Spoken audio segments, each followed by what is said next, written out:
So this morning we will continue with our reading from the Srimad Bhagavatam, first canto, first chapter, text 10. The translations, the synonyms, and the purports of the Srimad Bhagavatam were written by His Divine Grace, A.C. Bhaktivedanta Swami Prabhupada, and were published by the Bhaktivedanta Book Trust. We will start with the Sanskrit. Prayana payasha sabhya kalabasmin yuke jana manda sumanda matayo manda bhagya upadrutaha. The word for word synonyms. Prayana, almost always. Alpa, meager. Ayushaha, duration of life. Sabhya, member of a learned society. Kalo, in this age of Kali, or quarrel. Asmin, herein. Yuge, age. Janaha, the public. Mandaha, lazy. Sumandamataya, misguided. Mandabhagya, unlucky. He, and above all, upadrutaha, disturbed. Translation. O learned one, in this iron age of Kali, men almost always have but short lives. They are quarrelsome, lazy, misguided, unlucky, and above all, always disturbed. Purport.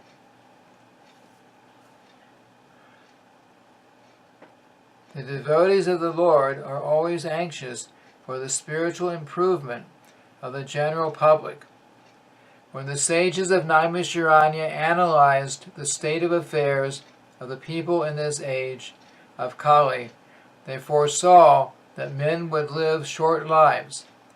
In Kali Yuga, the duration of life is shortened not so much because of insufficient food, but because of irregular habits. By keeping regular habits and eating simple food, any man can maintain his health. Overeating, over-sense gratification, over-dependence on another's mercy, and artificial standards of living sap the very vitality of human energy. Therefore, the duration of life is shortened. The people of this age are also very lazy, not only materially, but in the matter of self-realization. The human life is especially meant for self-realization. That is to say, man should come to know what he is, what the world is, and what the supreme truth is. Human life is a means by which the living entity can end all the miseries of the hard struggle for life in material existence, and by which he can return to Godhead, his eternal home. But, due to a bad system of education, men have no desire for self-realization. Even if they come to know about it, they unfortunately become victims of misguided teachers.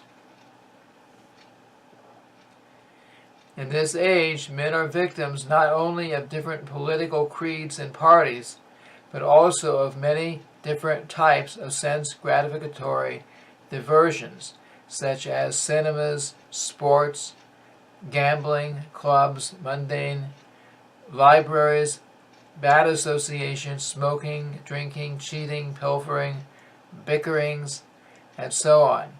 Their minds are always disturbed and full of anxieties due to so many different engagements. In this age, many unscrupulous men manufacture their own religious faiths, which are not based on any revealed scriptures. And very often people who are addicted to sense gratification are attracted by such institutions.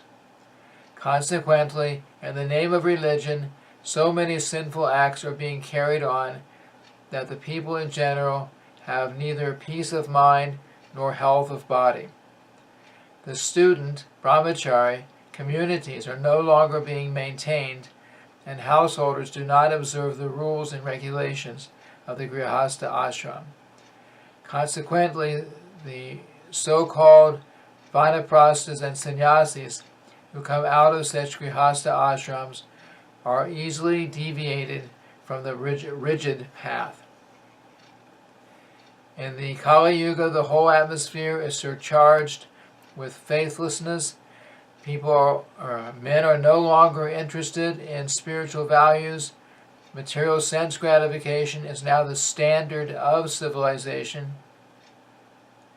For the maintenance of such material civilizations, man has formed complex nations and communities, and there is a constant strain of hot and cold wars between these different groups. It has become very difficult, therefore, to raise the spiritual standard due to the present distorted values of human society. The sages of Naimisharanya are anxious to disentangle all fallen souls, and here they are seeking the remedy of Srila Sutta Goswami. So this ends the reading of the translation and purport of the 10th verse of the Srimad Bhagavatam, first canto and first chapter. Thank you very much. Hare Krishna.